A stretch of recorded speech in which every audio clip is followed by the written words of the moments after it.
आपण पाहताय महाराष्ट्र माझा 24। या भागातील ज्येष्ठ नेते आदरणीय अशोक पाटील साहेबांच्याकडे जर बघितलं तर पांडुरंगाची मूर्ती तुम्हाला साक्षात दिसत्या। त्यांनी जे काम केलेलं आहे या भागातील ते सर्वसामान्य कुटुंबातील लोकांच्या अन्न वस्त्र निवारा शिक्षण साठीच्या गरजा आहेत, त्यामध्ये ते नेहमी हिरिरीनं भाग घेतलेला आहे। आणि सर्वात महत्त्वाचा मुद्दा म्हणजे अंबादास पाटील साहेबांच्या बद्दलची जी भूमिका जर वेगळी बघितली तर आपण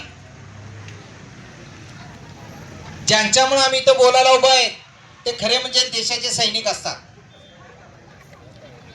योगायोगानं माझे बी वडील माजी सैनिक आहेत। जर सैनिक नसले तर आपण बोलू शकणार नाही, जेवण जेवू शकणार नाही, सुरक्षित राहू शकणार नाही। म्हणून सैनिकांना सन्मान दिला पाहिजे। त्यांच्या डोक्यामध्ये राजकारण हा विषय नसतो। अंबादास पाटील साहेबांच्या बद्दल जर तुम्ही बघितलं त्या थांबले तर अनेक गोष्टी बोलतात, परंतु मला ते मुद्दा म्हटले माझंच गाव आहे, मी जास्त बोलणार नाही, भरपूर त्यांच्याकडे मटेरियल आहे, परंतु आपल्याच गावात जास्त सांगणं बरं नाही आहे। दुसरी गोष्ट त्यांनी राजकीय एकही स्टेटमेंट केलं नाही। आमच्या चळवळीतील आमचे ज्येष्ठ आदरणीय अभय देसाई दादा आणि आमचे मी लहानपणापासूनचे मार्गदर्शक आदरणीय भिकू गावडे साहेब, तिथं गुरव साहेब आहेत, अनेक मंडळी माझे ओळखीचे आहेत। राष्ट्रवादी काँग्रेस पक्षाचे जे नरसिंह गुरुनाथ पाटील साहेब, सदाशिवराव मंडलिक साहेब आणि नरसिंहराव पाटील साहेबांची जी काम करायची पद्धत होती ती स्वातंत्र्य, समता आणि बंधुता या विचाराची होती। आज तुम्हाला अनेक उमेदवार तुम्हाला दारू देणार, काल दारूची गाडी फार मोठी पकडलेली आहे, गोव्यातनं दारू येत होती।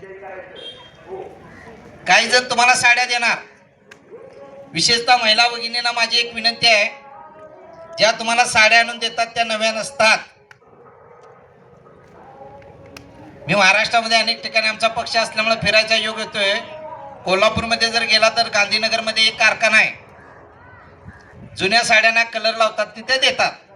उगीच 2-2 हजार लोकांना साड्या देणं एवढं सोपा विषय नाही आहे। बहीण वर्षातनं आली तर भावाला जमत नाही नवीन साडी घ्यायला, आणि ह्या ज्या साड्या देतात ते तुम्हाला सांगतो 20 रुपयाच्या खाली असतात। जर जास्त घेतल्या त्या 5 रुपयाने देतात। 5 रुपयाच्या साड्यासाठी महिला एकमेकाच्या अंगावर पडून साड्या घेतात, किती दुर्दैवाची गोष्ट आहे।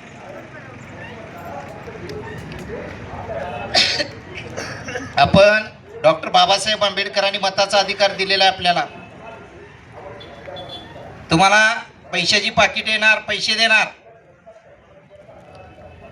या कान्होर भागामध्ये किंवा चंदगड भागामध्ये कोंबडीला बोलते का हो? तुमच्या इकडे कोंबड्या बोलतात का? तुम्ही खोल्यात काढशीला याचं डोसकं फिरलं का असं का बोलायला म्हणणार? आपल्या इकडच्या कोंबड्या बोलत नाहीत किंवा कुठल्याच कोंबड्या बोलत नाहीत। जी कोंबडी बोलत नाही ती 1000 रुपये घेत्या। खडकी कोंबडीचा रेट 1000 आहे की नाही बघा। पाहुणा आल्याने कोंबडा मागायचं झालं तर कोंबड्याचा रेट 1000 रुपये आहे। बकरं जर बाजारात खरेदी करायला गेलं तर 10,000च्या वर आहे। मटणच आहे 700 रुपये किलो। ज्या कोंबडीला बोलता येत नाही ती 1000 घेत्या, ज्या बकऱ्याला बोलता येत नाही ती 10,000 घेते। आणि आम्ही चालती बोलती माणसं आहेत, आपण विचार करतोय, विचाराची क्षमता आहे, ती माणसं मात्र